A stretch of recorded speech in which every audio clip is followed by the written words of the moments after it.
Hello friends, ಎಲ್ಲರೂ ಹೇಗಿದ್ದೀರಾ? ಈಗಂತೂ ಬಿಸಿಲು ತುಂಬ ಜಾಸ್ತಿ ಇರೋದ್ರಿಂದ ನೀರು ಎಷ್ಟೇ ಕುಡಿದ್ರೂ ದಾಹನೇ ನೀಗಲ್ಲ. ಹೊಟ್ಟೆ ಅಂತೂ ತುಂಬೋಗ್ಬಿಡುತ್ತೆ. ಹಾಗಾದರೆ ದಾಹನ ನೀಗಬೇಕು ಮತ್ತು ದೇಹಕ್ಕೆ ತಂಪಾಗಿರಬೇಕು, ಒಂದು ಸಿಂಪಲ್ ಆಗಿರೋ ಮಸಾಲ ಮಜ್ಜಿಗೆನ ಮಾಡೋದು ಹೇಗೆ ಅಂತ ಇವತ್ತಿನ ವಿಡಿಯೋದಲ್ಲಿ ನೋಡೋಣ.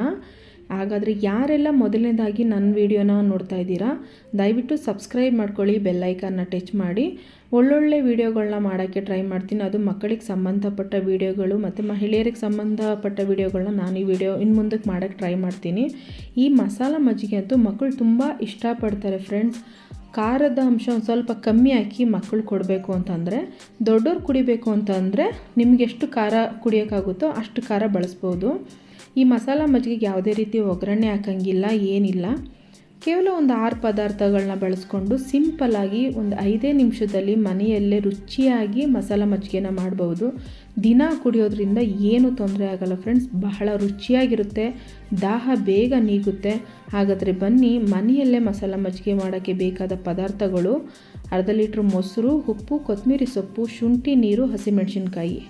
ಅರ್ಧ ಲೀಟ್ರ್ ಮೊಸರು ತೊಗೊಳ್ಳಿ.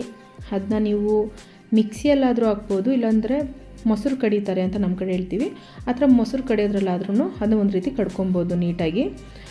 ಮೊಸರನ್ನ ಈ ರೀತಿ ಮಾಡ್ಕೊಂಬಿಟ್ಟು ಅದಕ್ಕೆ ಎಷ್ಟು ಪ್ರಮಾಣ ಬೇಕೋ ಅಷ್ಟು ಪ್ರಮಾಣ ನೀರು, ಅಂದರೆ ಅರ್ಧ ಲೀಟ್ರ್ ನೀರು ಹಾಕಿದ್ರೂ ಪರವಾಗಿಲ್ಲ.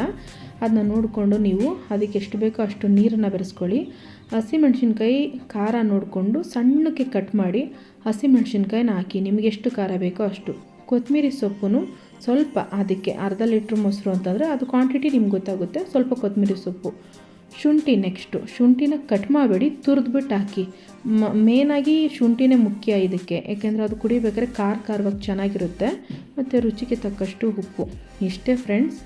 ಈ 6 ಪದಾರ್ಥಗಳನ್ನ ಹಾಕ್ಬಿಟ್ಟು ಒಂದು ಸತಿ ಮನೆಯಲ್ಲಿ ಈ ಮಸಾಲ ಮಜ್ಜಿಗೆನ ಮಾಡಿಕೊಂಡು ಕುಡೀರಿ. ಒಗ್ಗರಣೆ ಹಾಕೋದಾಗಲಿ, ಇನ್ನೊಂದಾಗಲಿ ಮತ್ತೊಂದಾಗಲಿ ಯಾವುದೇ ರೀತಿ ಬಳಸೋಂಗಿಲ್ಲ. ನಾನು ಹೇಳ್ದಂಗೆ ಒಂದು ಸತಿ ಮಾಡಿ ಚೆನ್ನಾಗಿ ಮಿಕ್ಸ್ ಮಾಡಿಬಿಟ್ಟು, ಇನ್ನೂ ಸ್ವಲ್ಪ ಕೋಲ್ಡ್ ಆಗೇನೋ ಬೇಕು ಅಂದರೆ ಒಂದು 5 ನಿಮಿಷ ಫ್ರಿಜ್ಜಲ್ಲಿ ಇಟ್ಟು ಕುಡೀರಿ. ತುಂಬ ಚೆನ್ನಾಗಿರುತ್ತೆ. ಒಂದು ಸತಿ ಟ್ರೈ ಮಾಡಿ. Thank you for watching.